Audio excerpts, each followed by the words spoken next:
안녕하십니까. 식스센스 시작해보도록 하겠습니다. 우리 증시는 오늘도 파란불을 이어갑니다. 간밤 뉴욕 증시는 소비자 신뢰지수가 잘 나오면서 상승을 했지만 장 마감 후에 AI 칩, 중국 수출 규제에 대한 소식이 나오면서 엔비디아를 필두로 빅테크 주요 종목들이 시간외에서 일제히 하락했습니다. 우리 증시 반도체 비중이 높아서 그래서 약세를 조금 보였고요. 또 오늘 밤에 마이크론 실적 발표가 있는데 이에 대한 불확실성도 시장을 조금 누르고 있지 않나 싶습니다. 이런 이슈들 안에서 우리가 어떤 쪽에 집중을 해보면 좋을까요? 오늘 두 분과 함께 자세하게 알아보도록 하겠습니다. 이창환 부장 그리고 김민기 PB 나오셨습니다. 두 분 안녕하십니까? 두 분과 함께 핫한 이슈 파헤쳐 보도록 할 텐데요. 방금 말씀드렸던 AI 칩 이슈 먼저 알아보도록 하겠습니다. 미국 정부가 엔비디아를 중국 수출 규제를 제한하겠다고 보도를 했습니다. 그러면서 엔비디아랑 AMD가 시간 후에 하락하기도 했는데 근데 원래 엔비디아의 고성능 칩 판매를 금지하고는 있었고 또 이미 암시장을 통해서 좀 높은 가격에 거래가 되고 있다라고 하던데 그러면은 반도체 장비 수출 통제 정도의 그런 직격탄은 아니지 않나 싶은데 어떻게 보세요? 이미 이제 하이엔드급에 대해서는 수출 금지를 했었고, 엔비디아가 이제 좀 더 사양을 낮춘 A800을 중국 수출용으로 이제 만들어 사고 있었는데 이게 수출 자체가 많지는 않았던 걸로 파악이 되고요. 대신 이제 그 하이엔드급에 대해서는 이제 암시장에서 뭐 2배 이상의 가격이 거래가 되면서 칩이 이제 그렇게 거래가 된 걸로 지금 시장에 뉴스가 된 상태인데 어제 이제 미국장에서는 반도체 섹터가 굉장히 그 불을 뿜고 급등을 했었는데 장 마감이 이후에 이제 월스트리트저널 발로 이제 엔비디아 그 뉴스가 나오면서 엔비디아가 시간에 한 3% 정도 빠지면서 투심을 조금 어느 정도 차익 실현이 나올 법한 구간에서 좀 투심을 좀 누르는 뉴스가 나와서 오늘 뭐 삼성전자와 하이닉스가 조금 눌리긴 했지만 하락폭이 그렇게 크지는 않아 견조한 흐름이었고요. 소부자 종목들이 좀 올라가다가 뭐 이스페타시스 같은 게 좀 차익이 좀 나온 정도로 좀 보시면 되겠고 뭐 추세가 무너진 정도는 아니라서 이게 이제 미국이 이제 대중 반도체 수출을 제한하면서 이런 일이긴 한데 뭐 영향은 좀 제한적이지 않을까. 그러니까 엔비디아 이슈 자체가 반도체 섹터 전체적으로 영향을 주는 거는 그 AI 반도체 시장에 대해 성장에 대한 기대감이 워낙 좀 크고 새로운 그 성장 모멘텀으로 시장에서 받아들이는 상황이라서 영향은 좀 오늘 하루 이틀 정도 좀 제한적일 걸 보고요. 다만 이제 그 마이크론 실적 발표 이후에 그 향후 가이던스가 어떻게 되는지 그게 좀 향후에 이제 반도체 섹터의 단기적인 어떤 그 모멘텀의 핵심이라고 볼 수 있을 것 같습니다. 마이크론의 실적 발표를 봐야 된다. 국내 반도체주 투자 심리 자체는 무너진 게 아니고 또 미국장이 열리게 되면은 반도체주 좀 빠졌던 게 다시 만회되지 않을까 싶긴 한데 근데 국내 증시에서는 칩셋 미디어가 반대로 뭐 수혜를 가져갈 거라는 분석도 있던데 우리 PB님이 지난주에 공략주로 소개해 주셨던 종목이잖아요. 네. 그렇죠? 일단은 이게 엔비디아가 어제 시간에서 좀 하락을 했는데요.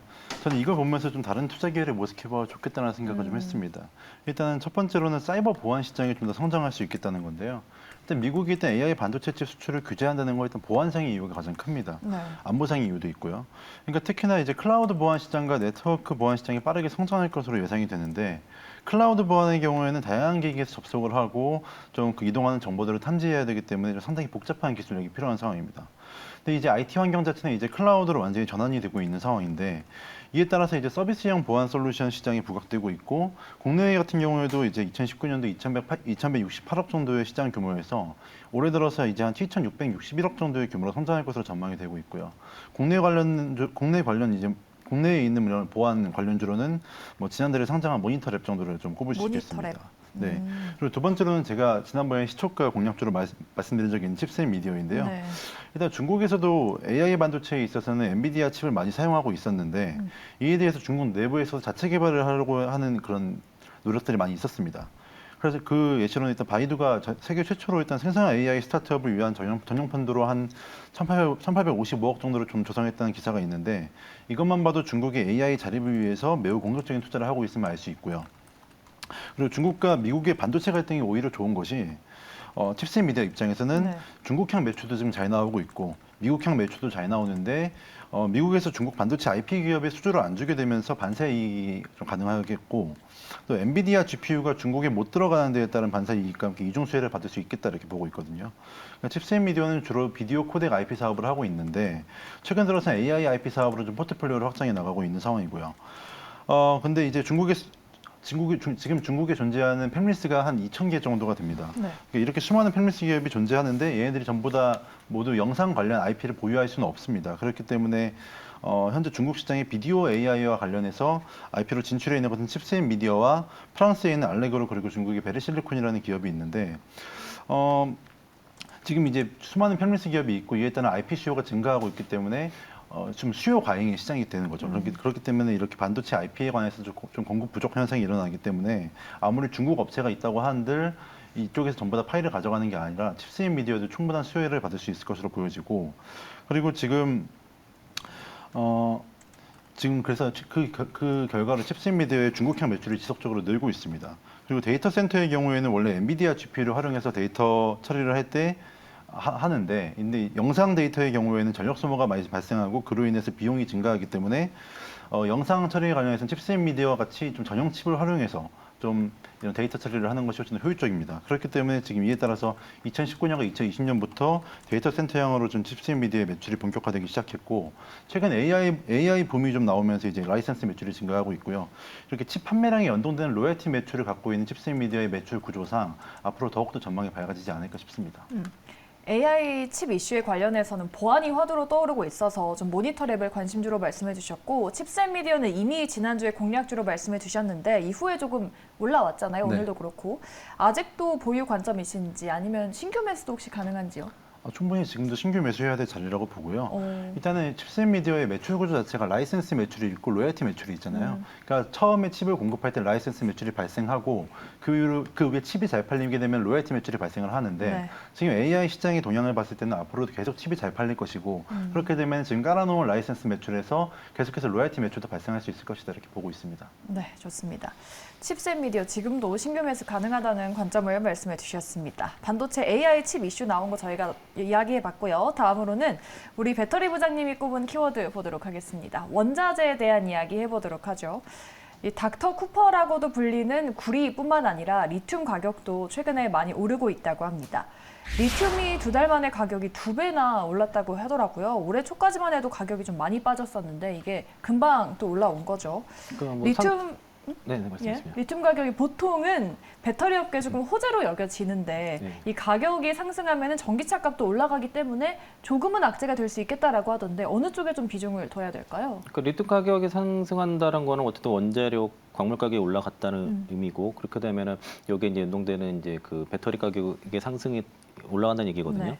그러니까 그 완성차 쪽 입장에서는 저게 달가운 소식은 아니지만은 배터리라든가 이제 소재 업체들한테는 어쨌든 판가 인상, 그 매출이 올라가는 이슈이기 때문에 같은 영업이익률은 대체로 비슷하거든요. 네. 그러면은 그 매출 볼륨이랑 영업이익 볼륨 자체가 올라가는 이슈라서 호재라고 볼 수 있는데 최근에 그 탄산 리튬과 소산 리튬 반등한 이후에 저점 대비 거의 한 50% 가까이 올라왔거든요. 49%가 올라왔는데 고점 대비해서도 여전히 한 절반 정도 수준에 머물러 있고 그리고 다만 이제 그 탄산 리튬과 이제 소산 리튬의 그 원료가 되는 스포디움 가격은 V자 반등이 지금 나왔거든요. 네. 근데 이제 그 아직은 이제 그 탄산 리튬과 그 스탄 리튬 가격이 그 스포디움 가격까지 수렴하지 않습니다. 그래서 아마 3분기 때는 리튬 가격은 좀 더 추가적인 상승이 나올 것 같고요. 최근에 이슈가 지금 리튬 부족에 대한 이슈가 상당히 좀 얘기가 나오고 네. 있기 때문에 리튬 가격은 장기적으로 우상향을 할 가능성이 높고 그렇게 되면 거기에 들어가는 그 이제 양극재란가 이제 배터리 같은 경우에는 가격 상승이 따라 이루어질 거라서 이거 뭐 그 장기적으로 잊혀진 섹터 산업에는 이제 호재인데 다만 이제 그 리튬 외 가격이 최근에 좀 떨어지는 좀 상황이라서 네. 아마도 그 2분기 특히 2분기 정도 아니면 3분기 초반까지는 그 양극재 가격이 조금 떨어질 수는 있는 그런 상황인데 다만 이제 리튬 가격이 올라가는 것들이 좀 상승을 할 것으로 봐서 대체로 2분기랑 3분기 초반 정도가 양극재 가격에 좀 저점이지 않을까 이런 생각이 들어서 아마 이런 이슈 때문에 오늘 주가 조정이 나온 걸로 좀 예상이 되고요. 최근에 이제 그 광물 같은 경우에는 구리 가격이 많이 올라가고 있는 상황인데 네. 이게 이제 그 이제 그 전기차라든가 이제 재생에너지 쪽에는 그 전기동이 많이 쓰기 때문에 그런 것들 기대감도 있고 중국인이 금리 인하를 해서 여기에 대한 경기 회복에 대한 기대감 그리고 이제 그 이제 구리 강산들이 최근에 많이 좀 그 공급이 좀 문제 좀 차질이 많이 네. 생겼거든요. 그래서 공급에 대한 문제 등이 인해서 지금 구리가 좀 쇼태지 조짐이 있습니다. 그래서 구리 가격이 좀 올라가게 되면은 관련주로서 대표적인 게 뭐 LS 같은 이제 그 구리 이제 정리하는 회사라든가 뭐 풍산 같은 회사도 뭐그 수익을 볼 것으로 예상돼서요. 오늘 상대적으로 강한 이유도 뭐 그런 이유가 있었다고 볼 수 있겠고 리튬 가격이 우상향이 되게 되면 전체적으로 이전지 섹터에는 이제 좋은 이슈인데 이건 좀 더 지켜봐야 되겠습니다. 아직 이제 본격적으로 반등한 게 아니라 네. 반등 이후에 지금 횡보를 하고 있기 때문에 스포드님 가격과 리튬 가격이 같이 수렴하는지를 좀 더 지켜볼 필요는 있다 의견 드리겠습니다. 네. 구리 가격 추이가 뭐 국제 정세에 따라 갈릴 것 같은데 LS나 풍산 정도가 수혜를 볼 것이다. 우리 한국과 미국 그리고 몽골을 줄여서 한미몽이라고 하던데 이 한미몽이 핵심 광물 3차 협의체를 열었잖아요. 근데 지금 이슈가 되고 있는 이러한 공급망 불안정을 안정으로 좀 바꿀 수 있을까요? 저거는 이제 해야 될 일들이고요. 그러니까 민간 기업 혼자 살 수 있는 게 아니라 지금 그 특히 이제 중국의 그 광물 의존도를 낮추기 위해서는 그 정부 주도해서 이제 그 뭐 남미뿐만 아니라 특히 이제 중앙아시아 지역에 광물들이 많이 있고 특히 네. 몽골 지역에 리튬부터 해서 뭐 텅스텐 등의 여러 광물들이 상당히 많이 매장되어 있거든요. 그래서 저렇게 이제 한미몽, 그 몽골까지 해서 저렇게 협의체 출범해서 그 광물에 대한 그 연구를 하는 거는 상당히 긍정적이라고 생각이 들고요. 정부 이런 한미몽뿐만 아니라 정부에서도 아르헨티나라든가 이제 남미 쪽과도 저런 관계를 많이 가지고 해서 이거는 꾸준하게 이제 그 정부적인 그 어떤 과제라고 좀 여겨지고요. 꾸준히 저런 활동들은 계속 필요하다라고 보고 있습니다. 네, 좋습니다. 정부 차원에서 조금 광물 의존도를 줄이려는 노력이 필요해 보인다라고 말씀해 주셨습니다. 구리와 리튬 원자재에 대한 이야기 저희가 들어봤고요. 마지막 키워드로 최근에 우크라이나 재건 이슈로 주목을 받고 있는 모듈러 주택 키워드 알아보도록 하겠습니다. 요즘 재건 테마가 다시 시세를 좀 내고 있기도 하고 모듈러 주택은 지금 정부에서도 밀고 있는 사업이잖아요. 근데 앞으로도 건설 사업에서 꽤 주목을 받을 만한 사업이 되지 않나 싶은데 꽤 큰 상승이 나온 종목도 있고 조금 덜 오른 종목도 있잖아요. 어느 쪽에 좀 집중을 해서 이 모듈러 주택 이슈를 좀 봐야 될까요? 일단 좀 종합적으로 봐도 될 것 같고요. 일단 모듈러 주택 관련해서 오늘 되게 좋은 기사들이 많이 나왔습니다. 일단 원희룡 국토부 장관이 일단 모듈러 시장의 진입 장벽을 낮추겠다라고 발언하면서 좀 시장이 좀 시선을 좀 받은 것 같은데 일단 최근 국토부 장관의 행보를 좀 살펴보면은 우크라이나 재건 사업을 따내기 위해 좀 힘쓰고 있다고 보여집니다. 그러니까 이번 발언도 살펴보면은 우크라이나 재건 사업 등의 해외 수주 가능성이 높은 시장이기 때문에 모듈러 공법 확산과 기술 개발을 해야 된다고 밝혔고 정부가 산업 육성 및 시장 활성화를 위해 노력하고 해외 시장 개척에도 힘을 보태겠다고 말하면서 일종의 국책 사업의 일환으로 좀 자리를 잡아가는 것 같습니다. 그리고 현대 엔지니어링이 일단 용인의 국내 최고층 모듈러 주택을 준공했고요. 그리고 이는 현재 지금 금강공업과의 컨소시엄의 작품으로서 오늘 금강공업이 좀 급증세를 보였습니다. 현대 엔지니어링은 2012년부터 모듈러 건축에 대한 연구 개발과 시공 역량 확보를 위해 노력을 해왔고 그 결실을 맺고 있는 것으로 보여지는데요. 삼성물산 또한 올 초에 사우디의 모듈러 공법을 활용한 수주를 받았었는데 국내 모듈러 기업들이 이렇게 좀 높은 기술력을 바탕으로 정부의 지원까지 받는다면 앞으로 세계 시장을 선도할 수 있지 않을까 그렇게 보고 있습니다. 그리고 거기에 최근에 러시아, 우크라이나 문제에 있어서 좀 쿠데타를 기점으로 좀 변화하는 게 아니냐는 좀 보도도 나오고 있고 네. 종전에 대한 기대감을 가진 투자자도 등장하면서 재건 테마가 다시 좀 불이 붙고 있는데요. 일단 지난 런던에서 개최된 우크라이나 재건 회의 내용을 살펴보면은 우크라이나 총리는 재건 사업에 1년 동안 약 한 7조 8천억 정도가 필요하다고 밝혔거든요. 그러니까 총 재건 비용은 추산하는 것마다 좀 다르긴 한데 한 520조에서 1000조까지 좀 의견이 분분한 상황입니다. 1000조요? 예. 근데 일단 현재까지 집계된 우크라이나와 도로와 또 뭐 교량의 피해 금액이 약 40조 원 정도인데 보통 토목공사에서 재료비 비중이 한 15% 정도의 이중 철강이 한 50% 차지하거든요. 그렇다면 러프하게 가정해도 약 3조 가까이 한 철강제가 필요한 상황이고 건축의 경우에는 한 26%의 재료비 비중을 좀 가정하면은 한 30조 정도 되는 철강제가 필요한데 이런 철강제 부분에서 살펴봤을 때 또 워낙 또 부장님이 많이 말씀하시는 포스코홀딩스의 투자 포인트 중 하나로 또 보셔도 될 것 같고요. 하지만 근데 이제 이런 재건 테마가 좀 떠오를 때는 가장 중요한 게 그래서 전쟁이 좀 언제 끝나느냐 이게 좀 중요한 것 같습니다. 근데 개인적으로 봤을 때는 이번 쿠데타 사건으로 뭐 종전이 예상보다 앞당겨진다거나 아니면 푸틴이 힘을 잃었다거나 하지는 않는다고 보고 있는데 그런가요? 종전이 좀 끝나지 않을까 싶은데. 제 개인적인 생각으로는 만약에 푸틴이 힘을 잃고 또 핵심 지지 기반이 무너진 상황이었다고 한다면 쿠데타는 이렇게 협상으로 전개되지 않았을 것이라고 보고 있고요. 그리고 통상적으로 쿠데타가 실패하게 될 경우 그 기존 권력자들이 좀 입지가 강해지는 경향이 있습니다. 2016년도 터키에서 벌어진 쿠데타가 이 예시가 될 것으로 보여지고요. 네. 그 이후 에르도안 대통령이 더 막강해진 권력을 갖게 되었거든요. 그러니까 푸틴은 여기서 이제 좀 한 가지 선택을 해야 될 것으로 보여지는데 본인의 입지가 약해졌다는 좀 내부적인 시선, 대외적인 시선을 좀 인식을 하고 조금 쿠데타로 인해서 어수선해진 분위기를 잡기 위해서 우크라이나에 더 강하게 나갈 가능성도 좀 있다고 보고 있습니다. 그렇기 때문에 전쟁이 좀 쉽게 종결되지는 않겠다라고 저는 개인적으로 생각을 하고 있고 네. 그렇게 재건 테마라고 하면 지금 충분히 매력적인 시장이고 규모도 크고 힘도 있지만 투자 판단에 있어서는 좀 조심해야 된다 이렇게 좀 말씀드리고 싶습니다.